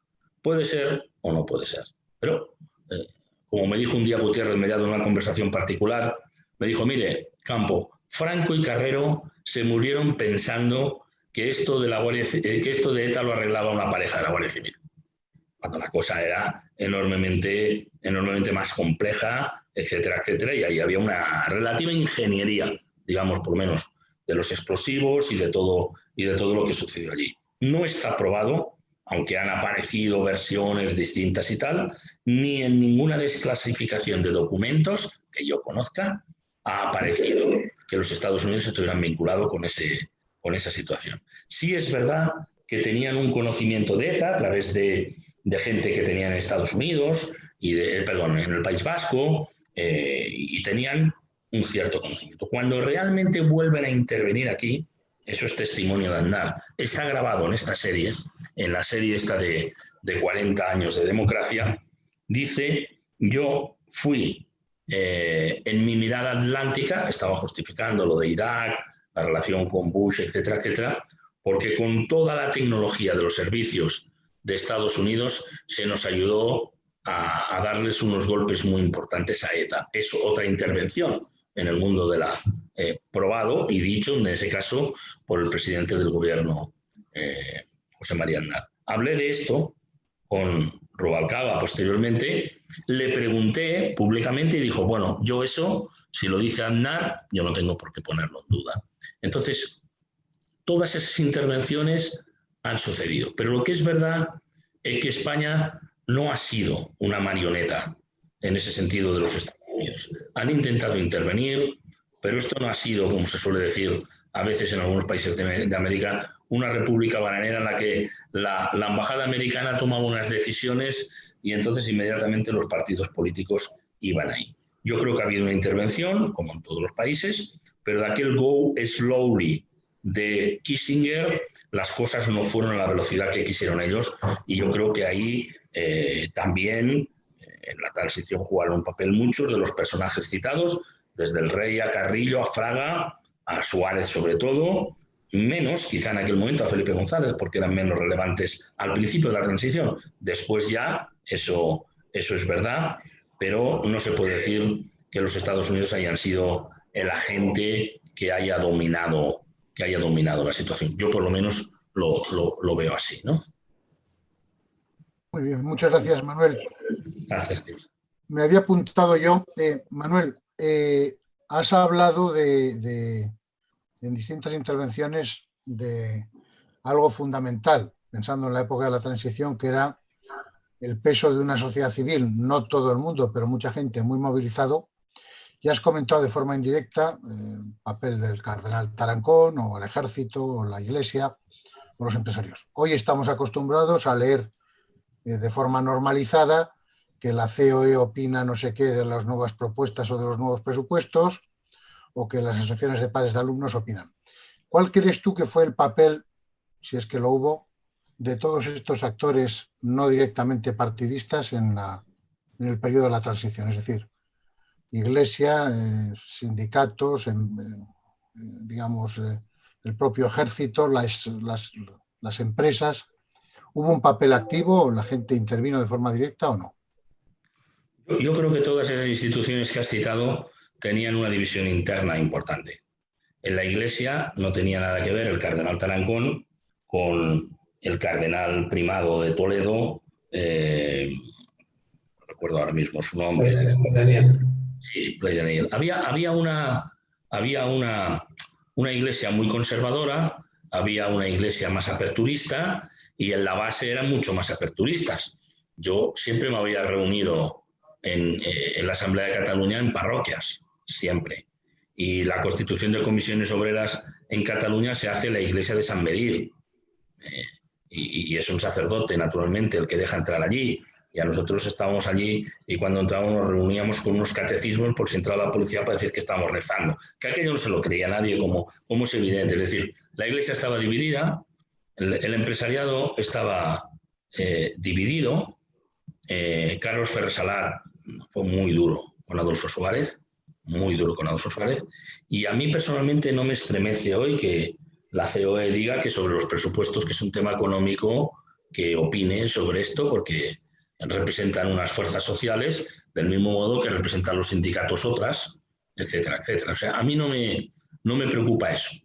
Lo más complicado siempre fue el ejército. El ejército, lógicamente, pues era el ejército de Franco y era el ejército que no quería saber nada de todo eso. Y en esa semana tan dura después de la legalización del Partido Comunista, en la que se ha referido una de las personas, José creo, que ha intervenido aquí, y donde dimite el ministro de Marina, Nuño Antúnez, si no recuerdo mal, y para encontrar... Pita Veiga. Y para encontrar a alguien que quiera asumir ese ministerio tienen que ir a un almirante ya muy jubilado, Peri, creo que se llamaba, o algo así, porque no encontraban otro. Y el Ministerio de Marina pues no podía llevarlo uno de tierra, o un civil, en aquel momento, no podía llevarlo un civil. En ese momento el ejército estuvo muy tenso y si Suárez le envía un emisario en la reunión del Comité Central, que habéis descrito muy bien aquí a Carrillo, le dice, haz 2 gestos inmediatamente y saca unos estatutos de esos que ni nombres el marxismo. Aquello parecía unos estatutos de una asociación folclórica y pusieron la bandera rojigualda y se aceptó la monarquía. Yo estaba en la base de todo eso, en el Bajo Llobregat, y recuerdo, eso fue entre semana, que el domingo siguiente había un malestar entre la gente del Partido Socialista Unificado de Cataluña. Teníamos como una escuela donde nos reuníamos y tal, y fue realmente muy difícil aquello de contener, pero aquello se hizo. Y el otro momento de los Estados Unidos en los que, perdona que vaya a la pregunta anterior, se interviene, a mí me impresionó mucho la noche del 23F, cuando le preguntan al secretario, creo que era de Estado o de Defensa, no recuerdo, Alexander Haig, me está confundiendo porque era un general, y le preguntaron, ¿qué opina usted del golpe de Estado que hay en España? La Iglesia, por cierto, Alejandro, no se pronunció, guardó silencio. Y aquel señor dijo, es un asunto interno y nosotros respetamos lo que suceda ahí. Ojo con la cuestión. No quiere decir con eso que estuvieran detrás del golpe de Estado, aunque es verdad que probablemente algunos de los agentes que intervinieron ahí, particularmente pienso, alguien recordará a este personaje, al comandante Cortina, siempre se dijo que en aquel momento era el jefe del Departamento de Operaciones del CSIC, Servicio Secreto, no recuerdo cómo se llamaba en aquel momento, creo que el CSIC, y que también tenía una conexión con Estados Unidos, podían estar informados de la cuestión, pero es verdad, por lo que yo he estudiado ese golpe, que había no un golpe, sino 3 golpes en funcionamiento, el que quería Tejero, que era un exaltado, el que quería Milans del Bosch, que ese era más un corte franquista, de golpe de Estado propiamente dicho, y desde luego algún otro más que estaba en marcha. Y Cortina suma los 3 golpes en uno, fracasan los tres, como vimos, y no hubo más desgracias, pues porque Dios no quiso, porque aquel día hubieran podido suceder cosas muy graves. Yo creo que nunca habremos valorado ni ponderado suficientemente la inteligencia del general Gutiérrez Mellado. El general Gutiérrez Mellado era un discípulo del teniente general Díez Alegría. No sé si ustedes lo recuerdan. Eran 2 hermanos, Manuel Díez Alegría y Luis. El tercero, José María Díez Alegría, era el jesuita, que estaba en el Pozo del Tío Raimundo o en barrios del sur de Madrid. Manuel Díez Alegría, que era un hombre aperturista, estuvo en Rumanía, parece ser, o era una excusa, en el año 74, Franco muere en el 75, para, decían, un tratamiento antienvejecimiento de la doctora Aslan. Ustedes recordarán ese personaje. Parece que tuvo una entrevista, privada o pública, con Ceausescu o alguien del régimen, pero al volver, el gobierno de Arias Navarro lo cesó fulminantemente. Él había preparado a algunos generales para que entendieran que España pues, tenía que tener una evolución, etcétera, etcétera. Y su, digamos, discípulo principal era un señor que se llamaba Manuel Gutiérrez Mellado, que ante la posibilidad de un golpe de Estado desvió con gran cabreo por su parte al general Milans del Bosch a la tercera región militar, que es la de Valencia. Si no hace eso, y esa noche Milans del Bosch es el capitán general de Madrid en lugar de Quintana Lacazzi, otro general de la confianza de Gutiérrez Mellado, el golpe de Estado hubiera salido adelante. No sé por cuánto tiempo, pero hubiera salido adelante. Esto es así. Y yo quiero decirles otra cosa que sí estudié y que he publicado parcialmente en un libro, que es lo que yo llamo la selección de las víctimas. ETA elegía para sus atentados a los militares más aperturistas. Quintana Lacazzi, que paró el golpe en Madrid, fue asesinado por ETA. El general Valenzuela, que era el jefe del tercio militar, creo que se llamaba así, de la Zarzuela en aquel momento, fue asesinado por ETA. Buena parte de los militares, que había uno que era Víctor Lago, otro general muy importante, fue asesinado por ETA. Yo creo que había, lo digo de verdad, un cruce de fichas entre unos servicios y otros. Esto es delicado decirlo, pero lo creo.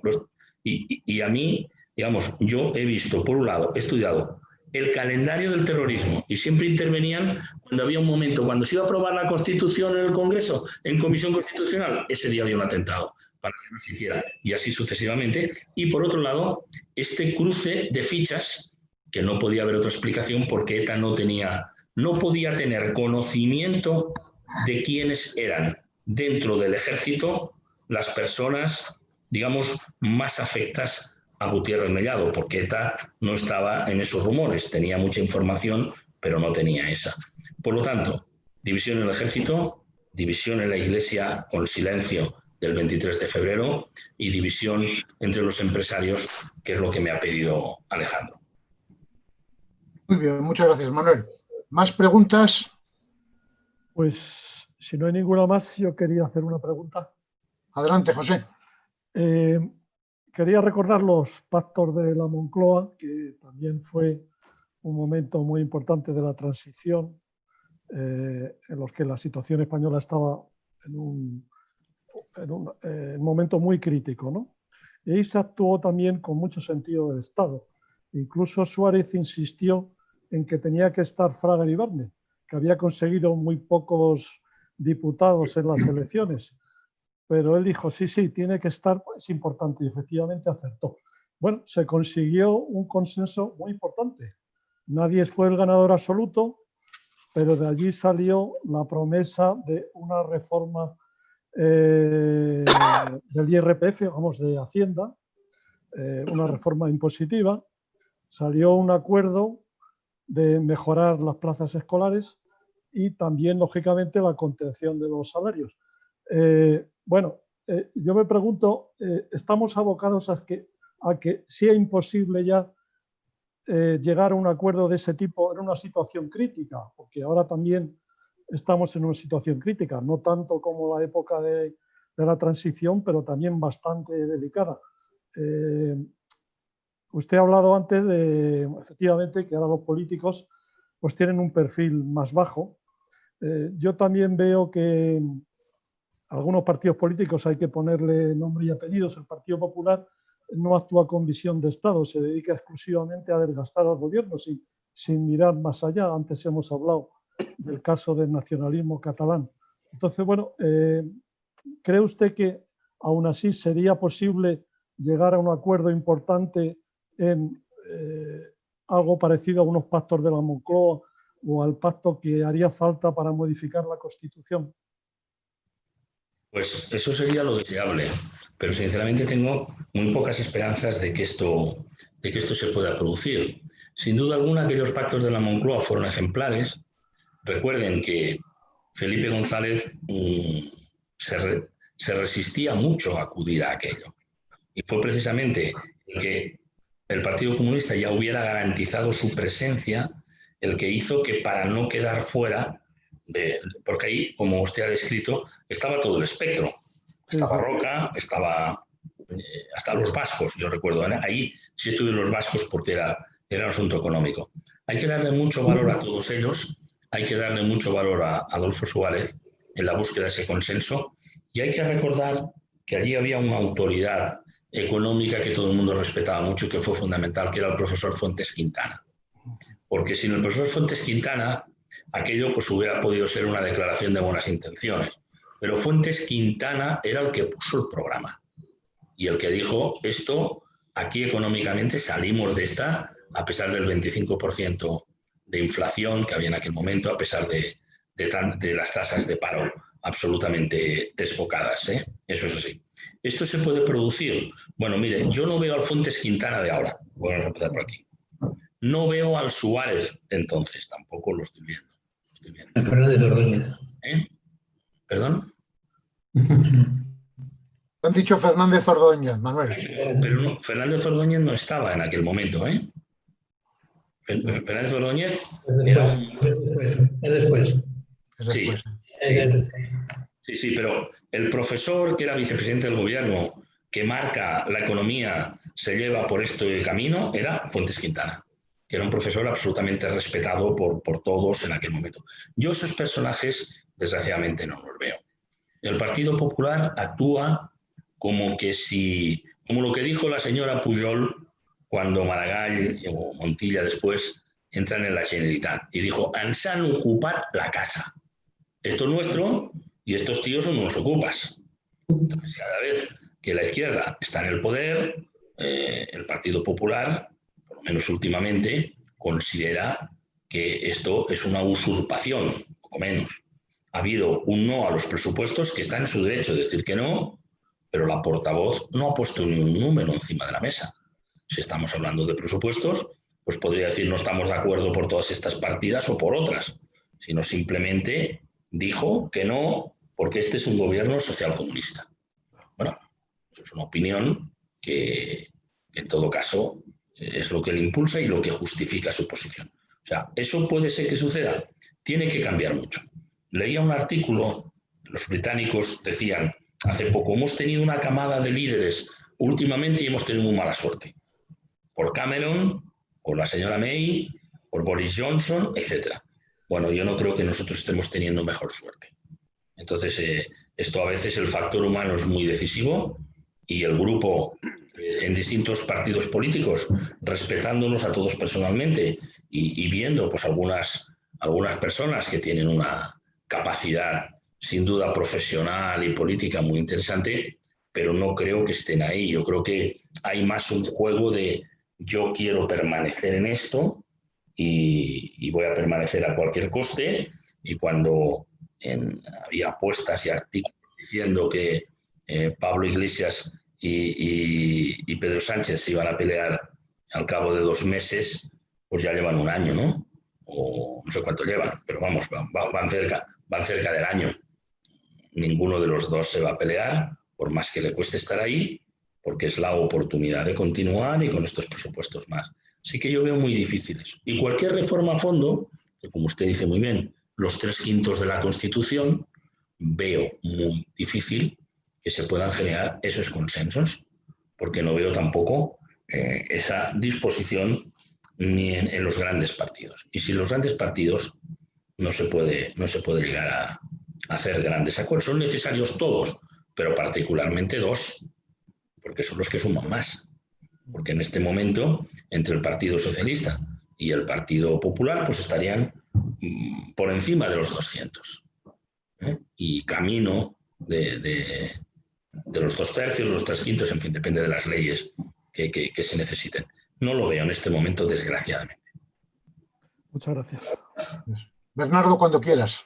Sí, yo quiero preguntar cuál es ese papel que ha jugado y que está jugando el papel, o sea, el poder, el poder de los jueces, porque siempre se habla del ejército, de la iglesia, pero del poder de los jueces nunca, y yo creo que tienen bastante. Pues sí, esa es la impresión que tenemos todos. Yo no voy a hablar del poder general de los jueces, pero de luego del presidente del Consejo del Poder Judicial. Me parece que en los últimos meses hemos vivido acontecimientos e intervenciones en los que, estando ese gobierno de los jueces finiquitado porque había vencido su plazo, no ha sido obstáculo para que siguiera tomando decisiones de nombramientos, etcétera, etcétera, ¿no? Fíjense lo que está pasando en Estados Unidos. En las vísperas de las elecciones, el señor Trump nombra a aquella magistrada para reforzar el poder conservador y desde luego, algunas de las cosas que han sucedido en los últimos meses pues han sido verdaderamente curiosas, ¿no? El día que Pedro Sánchez daba a conocer los planes con Europa, etcétera, etcétera, pues ese mismo día hay una filtración judicial que hace que todo el mundo esté mirando para otro lado. El tema de si el rey tiene que ir a Barcelona o no, en la famosa llamada, el rey no creo que llamara a ningún periodista a contárselo. Así que si estaban los dos en el teléfono o si alguien lo escuchaba, pero todo parece que el que lo ha comentado pues no es precisamente el rey, y así sucesivamente. Es decir, hay un sector de la judicatura con una voluntad de intervención política que a mí me parece manifiesta simplemente observando la actualidad, ¿no? A partir de aquí, yo creo que no se puede, digamos, tener opiniones desfavorables del conjunto de los jueces, del mismo modo que antes hemos hablado de los empresarios, de la Iglesia, del ejército, etc., ¿no? Del ejército de entonces, que afortunadamente no estamos en la situación que estábamos. Muy bien. No sé si hay alguna pregunta más. Si no, ya llevamos casi 2 horitas. ¿Alguna intervención más? Bueno, pues Manuel, muchísimas gracias por tu tiempo y por tu participación y como diría antes Vicente, por las filtraciones que también has compartido con nosotros. No son filtraciones, son vivencias. Yo no filtro. Filtradores son otros. Yo digo lo que he vivido, ¿eh? Y bueno, podría aburrirlos durante 1 hora más, pero me parece muy bien que lo dejemos aquí. Vale. Pues muchas gracias por todo lo que has compartido, y luego esto también de alguna forma refuerza ese hilo conductor que hace que ciertas cosas de las que están pasando hoy en día, pues de alguna manera parece que tienen alguna conexión con lo que el pasado, con las cosas mejor o peor cerradas del pasado, y de hecho este debate yo creo que no tendrá por el momento fin. O sea que gracias a todos por haber participado en esta segunda sesión y espero que veros a todos en la próxima, donde compartiremos un rato con uno de los, digamos, de los protagonistas secundarios pero importantes en aquel momento, como es Pepe San Roma, que fue secretario general de uno de los grupos maoístas que antes citaba Manuel Campo. La ORT, ¿no? Era de la ORT. Era el secretario general de la ORT, aunque acabó de presidente del Consejo Consultivo de Castilla-La Mancha con Bono posteriormente. Entonces, como todos, ha habido un proceso de evolución personal. Junto con todos, agradeceros también la presencia y, por favor, también agradeceros que leáis la documentación que Pepe San Roma nos ha preparado para ese seminario. Y nuevamente, Manuel, gracias por todo, amigo. Un abrazo. Hasta pronto. Muchas gracias, Manuel. Muchas gracias.